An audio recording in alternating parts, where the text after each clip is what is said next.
Hello, എല്ലാവർക്കും നമസ്കാരം. നമ്മളിവിടെ ഇലക്ട്രിസിറ്റിയുമായി ബന്ധപ്പെട്ടാണ് വന്നിരിക്കുന്നത് കേട്ടോ. അപ്പോൾ നമുക്കൊരു ഡിജിറ്റൽ മൾട്ടിമീറ്റർ പരിചയപ്പെടാം. അപ്പോൾ ഇതാണ് നമ്മുടെ ഡിജിറ്റൽ മൾട്ടിമീറ്റർ. ഇതിലാദ്യം നമ്മുടെ പ്രോബ് വയർ കണക്ട് ചെയ്യണം കേട്ടോ. അപ്പോൾ ഈ ബ്ലാക്ക് പ്രോബ് വയറാണ് അപ്പോൾ നമ്മൾ ആദ്യം കണക്ട് ചെയ്യാൻ പോകുന്നത്. ഈ ബ്ലാക്ക് പ്രോബ് വയർ വരുന്നത് ഈ റെസിസ്റ്റൻസറിലാണ് കൊടുക്കേണ്ടത്. അപ്പോൾ അതിൽ നമ്മൾ കോം എഴുതിയിട്ടുണ്ടാവും. നമ്മൾ ഇതിൽ തന്നെ വേണം ഈ ബ്ലാക്ക് നമുക്ക് കൊടുക്കേണ്ടത്. അത് കണക്ട് ചെയ്ത് കഴിഞ്ഞു. അടുത്ത വരുന്നത് നമുക്കൊരു റെഡ് പ്രോബാണ്. അപ്പോൾ ഈ റെഡ് പ്രോബ് വരുന്നത് നമുക്ക് ഇവിടെ രണ്ടെണ്ണം കാണാം. ഈ ഫസ്റ്റ് കാണുന്നത് നമ്മുടെ ഈ ആംബിയർ അളക്കുമ്പോൾ മാത്രം കൊടുക്കേണ്ടതാണ്. രണ്ടാമത്തെ നമുക്ക് ഈ വോൾട്ട് ഓം ഒക്കെ അളക്കുമ്പോൾ നമുക്ക് ഇത് വയ്ക്കാം. അപ്പോൾ നമുക്കിതിൽ ആദ്യം വോൾട്ടിൽ കൊടുക്കാം. പിന്നെ നമുക്ക് ഇത് പരിചയപ്പെടാം.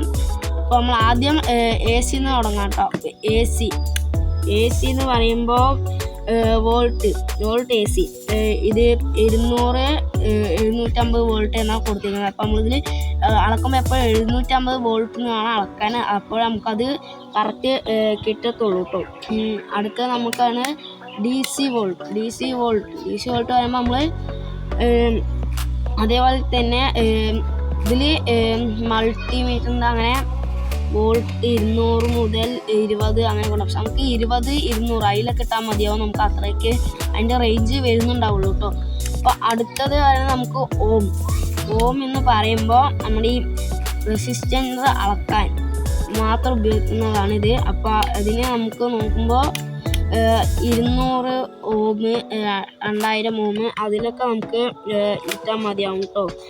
അതിന് താഴെയാണ് ട്രാൻസിസ്റ്ററിൻ്റെ ഭാഗം വരുന്നത്. അടുത്തതെന്ന് പറയുമ്പോൾ ഇത് ഡയോഡും കൺസിസ്റ്ററും ടെസ്റ്റുമാണ്. അതിന് മാത്രമാണ് ഇത് ഉപയോഗിക്കുന്നത്. ഇനി അടുത്തതെന്ന് പറയുന്നത് സ്ക്വയർ വേവ് കേട്ടോ. ഇത് സ്ക്വയർ വേവ്. അടുത്തതെന്ന് പറയുമ്പോൾ HFE എന്ന് പറഞ്ഞാൽ ഇത് ട്രാൻസിസ്റ്റർ ടെസ്റ്റ് ചെയ്യുന്നതിന് വേണ്ടി കൊണ്ട്. അപ്പോൾ ഇതിൻ്റെതാ നമുക്ക് ഈ ട്രാൻസിസ്റ്റർ ടെസ്റ്റ് ചെയ്യുമ്പോൾ അതിനുള്ളൊരു കാണിക്കുന്നതിന് വര കാണുന്നുണ്ട് കേട്ടോ. അപ്പോൾ നമ്മുടെ അടുത്തതെന്ന് പറയുമ്പോൾ 10 ആംബിയർ. ഇവിടെയാണ് നിങ്ങൾ ശ്രദ്ധിക്കേണ്ടത്. അപ്പോൾ ഇവിടെ ശ്രദ്ധിക്കുക, നമ്മുടെ ഈ റെഡ് പ്രോബ് എന്ത് ചെയ്യണം, ഇവിടുന്ന് മാറ്റി ഫസ്റ്റ് ഇതിലേക്ക് നമ്മൾ കണക്റ്റ് ചെയ്ത് കൊടുക്കുന്നുണ്ട്. അപ്പോൾ ഇതിൽ കണക്ട് ചെയ്തു. അപ്പോൾ നമ്മളിത് AC ആംബിയറിൽ നമ്മൾ കൊടുത്തിരിക്കണം. അപ്പോൾ AC ആംബിയർ നോക്കുമ്പോൾ റെഡിൽ നമ്മൾ കൊടുക്കുന്നത്. അടുത്ത അതേപോലെ തന്നെ DC ആംബിയർ കൊടുക്കുമ്പോൾ നമുക്ക് ഇവിടെ കാണാം 200 മൾട്ടി, 20 മൾട്ടി അങ്ങനെ കാണാം നമുക്ക്. അപ്പോൾ ഇത് DC അതേപോലെ തന്നെ ഇതിലേക്ക് തന്നെ കൊടുത്തിട്ട് നമുക്ക് എന്താ വേണ്ടതെന്ന് നമുക്ക് നോക്കാം. അപ്പോൾ ഇതിൻ്റെ ഭാഗങ്ങൾ അത്രയേ ഉള്ളൂ. ഇനി അടുത്ത് നമ്മൾ എപ്പോഴും ശ്രദ്ധിക്കേണ്ടത് നമ്മുടെ ഈ ബ്ലാക്ക് പ്രോബ് വയർ എപ്പോഴും കോമിലയക്കണം. കണ്ടോ, കോമിൽ തന്നെ അയക്കണം, എന്നാൽ മാത്രം അത് വർക്ക് ചെയ്യത്തുള്ളൂ കേട്ടോ.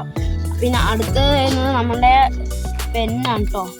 നമ്മുടെ പെൻ മൾട്ടിമീറ്ററാണ്.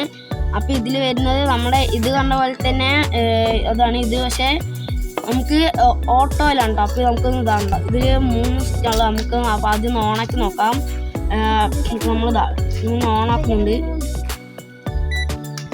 ഓട്ടോ എന്ന് പറഞ്ഞാൽ അതായത് നമുക്കിതിൽ AC DC എന്ത് വേണം നമുക്കിതിൽ ഓട്ടോ ആണ്. നമുക്ക് ഇതിലെ പോലെ തിരിക്കേണ്ട ആവശ്യം വരില്ല കേട്ടോ. ഇതാണല്ലോ നമുക്ക് ഇവിടെ ഇതാണ്. അത് കഴിഞ്ഞ് നമുക്കിവിടെ കറക്റ്റ് തെളിച്ച് കാണുന്നില്ല. കാരണം ഇവിടെ ലൈറ്റ് വരുന്നുണ്ട്.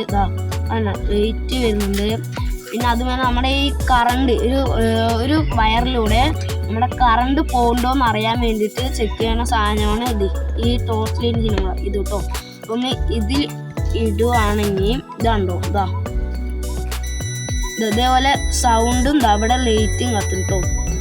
ഇതേപോലെ ലൈറ്റും സൗണ്ടും. അപ്പോൾ എല്ലാവർക്കും വീഡിയോ ഇഷ്ടപ്പെട്ടെന്ന് വിചാരിക്കുന്നു. അപ്പോൾ എല്ലാവരും വീഡിയോ ഇഷ്ടപ്പെട്ടാൽ ലൈക്ക്, സബ്സ്ക്രൈബ് ചെയ്യാൻ മറക്കരുത്. അപ്പോൾ ഇനി ഇതിനെ പോലത്തെ കുറേ വീഡിയോ ആയിട്ട് നമ്മൾ വരുന്നുണ്ട്. അതിലെല്ലാവരും കാത്തിരിക്കാം. Thank you.